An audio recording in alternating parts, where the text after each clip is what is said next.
ધોરણ 6 વિષય સામાજિક વિજ્ઞાન પાઠ 1 ચાલો ઇતિહાસ જાણીએ। તમારા છઠ્ઠા ધોરણના અભ્યાસમાં સામાજિક વિજ્ઞાનના એક રસપ્રદ વિષય ઇતિહાસ વિશે આપણે જાણીશું। સમાજ વિજ્ઞાનો આપણને મનુષ્યના સામાજિક વિશ્વથી માહિતગાર કરે છે।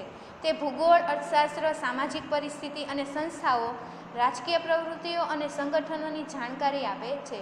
સામાજિક વિજ્ઞાન આપણને શેની માહિતી આપે છે તો કે ભૂગોળ, અર્થશાસ્ત્ર, સામાજિક પરિસ્થિતિ અને સંસ્થાઓ તથા રાજકીય પ્રવૃત્તિઓ અને સંગઠનોની જાણકારી આપણને આપે છે। ઇતિહાસ વિષય સિવાયના સમાજ વિજ્ઞાનો આપણને વર્તમાન સમાજ જીવનનો પરિચય કરાવે છે, જ્યારે ઇતિહાસ માનવ સમાજના ભૂતકાળની માહિતી આપે છે, જેની મદદથી આપણે વર્તમાન કાળને જાણી શકીએ છીએ।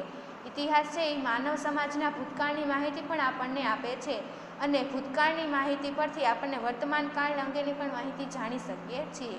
શું આપણે ભૂતકાળના જ્ઞાન વગર વર્તમાન સમાજ જીવનને સમજી શકીએ? માનવે જ્યારે અગ્નિનો ઉપયોગ શરૂ કર્યો ન હતો ત્યારે તેનું જીવન કેવું હતું?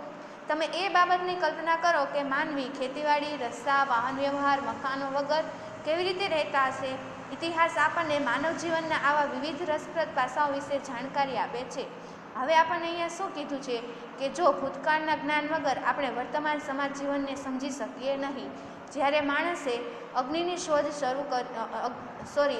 શોધ થઈ ન હતી ત્યારે તેમનું જીવન કેવું હશે, અને જ્યારે ખેતીવાડી, રસ્તા અને વાહન વ્યવહાર, મકાનો વગેરે ન હતા ત્યારે તેનું જીવન કેવું હશે? આ બધી બાબતો આપણને ઇતિહાસ પરથી જાણકારી મેળવી શકીએ છીએ। ઇતિહાસ આપણને ભૂતકાળના જુદા જીવનની સફર કરાવે છે।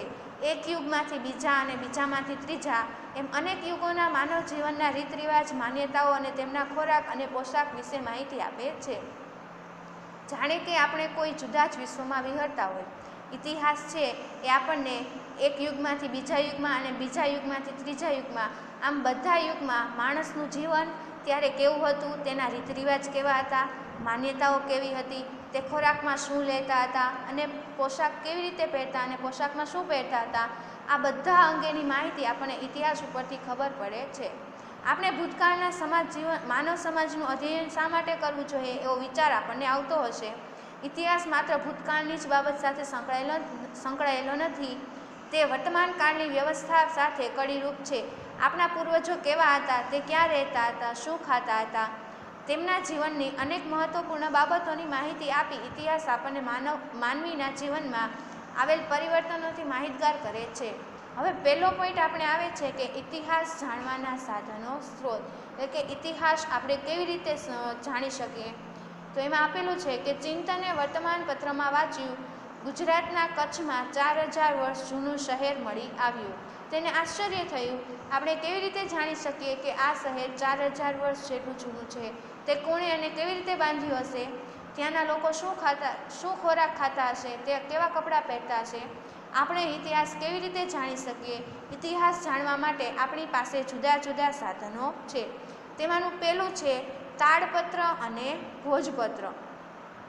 પ્રાચીન સમયમાં માનવી લખવા માટે તાડપત્ર અને ભોજપત્રનો ઉપયોગ કરતો, જેને આપણે હસ્તપ્રત કહીએ છીએ। એટલે કે પહેલાંના જમાનામાં આજની જેમ કાગળ કે પેન હતા નહીં। તે લખાણ શેના ઉપર કરતા હતા તો કે તાડપત્ર અને ભોજપત્ર ઉપર। તાડપત્રો એટલે શું તો કે તાડપત્રો એટલે તાડ વૃક્ષના પર્ણ પર લખાયેલી હસ્તપ્રતો અને ભોજપત્ર એટલે હિમાલયમાં થતા ભુર્જ નામના વૃક્ષોની પાતળી આંતરછાલ પર લખાયેલા હસ્તપત્રો। તાડપત્રો એટલે શું કે જે તાડ નામનું વૃક્ષ હોય તેના પર્ણ એટલે કે પાંદડામાં લખાયેલી હસ્તપ્રતો, અને ભોજપત્ર એટલે કે જે હિમાલયમાં ભુર્જ નામના વૃક્ષો થાય છે તેમની પાતળી આંતરછાલ પર લખાયેલ જે લખાણ હોય તેને શું કહેવાય? ભોજપત્ર। તાડના પર્ણ પર અને ભુર્જ જેવા વૃક્ષોની છાલ પર તેઓ હસ્તપ્રત લખતા, તેમાંથી આપણને તેમની ભાષા અને જીવન જીવવાની પદ્ધતિની જાણકારી મળે છે। આવી અનેક હસ્તપ્રતો મળી છે। તાડપત્ર અને ભોજપત્ર પર લખેલી હસ્તપ્રતોમાંથી ભારતના પ્રાચીન યુગના માનવી વિશે આપણને માહિતી મળે છે। હવે આગળ આપણે જોઈએ, આવી હસ્તપ્રતો મંદિર અને મઠોમાં સચવાયેલી છે। હવે ઉપર તમને ફોટો આપેલો છે કે ભોજપત્ર કેવા હોય અને તાડપત્ર કેવા હોય। તેમાં સંસ્કૃત પ્રાકૃત અને તમિલ ભાષામાં લખાણો મળે છે. કવિતા, નાટકો, વાર્તાઓ અને મહાકાવ્યો પણ તાડપત્ર અને ભોજપત્ર પર મળી આવ્યા છે. હવે તાડપત્ર અને ભોજપત્ર પણ લખાણ છે તે કઈ ભાષામાં જોવા મળે છે?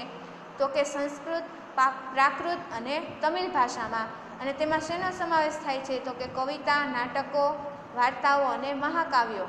તે પોથી સ્વરૂપે પણ સચવાયેલી છે, જેમાં ધાર્મિક રીત રિવાજ, સામાજિક માન્યતાઓ, રાજાઓની જીવનશૈલી, વિજ્ઞાન, શિક્ષણ, દવાઓ, પ્રાણીઓ વિશે મોટા પ્રમાણમાં માહિતી મળે છે. હવે તાડપત્ર અને ભોજપત્રમાં શેની માહિતી જોવા મળે છે? તો કે ધાર્મિક જે રીત રિવાજો હોય એ, સામાજિક માન્યતાઓ એ, રાજાની જીવનશૈલી કે રાજા કેવી રીતે જીવન જીવતા હતા તે લખેલું હોય છે. વિજ્ઞાન, શિક્ષણ, દવાઓ, પ્રાણીઓ વગેરે વિશેની માહિતી મળી આવે છે. હવે બીજું છે અભિલેખો. હવે અભિલેખો એટલે શું? તો કે શિલાઓ અને પથ્થરો પર કોતરેલા કે લખેલા લેખને અભિલેખ કહેવાય છે. આપણે અભિલેખોમાંથી પણ ઇતિહાસ જાણી શકીએ છીએ. ઘણીવાર તે ધાતુ પર પણ મળી આવે છે. રાજા પોતાના આદેશો શિલાઓ પર કોતરાવી પ્રજા સાથે સંવાદ કરતા હતા. એટલે કે પહેલાંના જમાનામાં જ્યારે રાજા હોય તે પોતાને આદેશ કર્યો હોય તો કેવી રીતે કરતા હતા? તો કે રાજા પોતાનો આદેશ છે તે શિલા એટલે કે પથ્થર પર કોતરાવીને પ્રજા સુધી પહોંચાડતા હતા. પ્રાચીન ભારતના અનેક રાજાઓ અને રાણીઓએ તેમના રાજ્યો, વિજય, ધર્મ અને સંસ્કૃતિની માહિતી આવા અભિલેખો પર અંકિત કરાવી છે. આવા અભિલેખો અને અભિલેખો પર લખાયેલા લખાણો લાંબા સમય સુધી ટકી રહ્યા છે, જેમાં અશોકનો શિલાલેખ છે એ ખૂબ જ જાણીતો છે. ત્રીજું આવે છે તામ્રપત્રો. તાંબાના પત્ર ઉપર કોતરીને લખવામાં આવતું લખાણ એટલે તામ્રપત્ર. અનેક રાજાઓએ પોતાના વહીવટતંત્ર અને દાનની માહિતી તામ્રપત્રો પર કોતરાવી છે. ગુજરાતમાં આવા તામ્રપત્રો મોટી સંખ્યામાં મળી આવ્યા છે, જેમાંથી રાજાના નામ, તેના ધર્મ, વહીવટતંત્ર અને દાન ધર્મની વિગતો મળે છે. હવે ગુજરાતમાં છે એ તામ્રપત્રો મોટી પ્રમાણમાં મળી આવ્યા છે, જેમાં શેનો સમાવેશ થાય છે? તો કે રાજાનું નામ, તેનો ધર્મ કયો છે, વહીવટતંત્ર અને દાન ધર્મ વગેરેની વિગતો આપણને તામ્રપત્ર પર મળી આવેલ છે. આવા તામ્રપત્રો પાટણ હેમચંદ્રાચાર્ય લાઇબ્રેરી જે ઉત્તર ગુજરાતમાં આવેલી છે, અમદાવાદની LD ઇન્સ્ટિટ્યૂટ ઓફ ઇન્ડોલોજી જે નવરંગપુરામાં આવેલી છે, ભોજે અધ્યયન અને સંશોધન વિભાગ અમદાવાદ, શ્રી મહાવીર જૈન આરાધ્ય કેન્દ્ર કોબા જે ગાંધીનગરમાં આવેલું છે, ત્યાં આવા તામ્રપત્રો સચવાયેલા છે.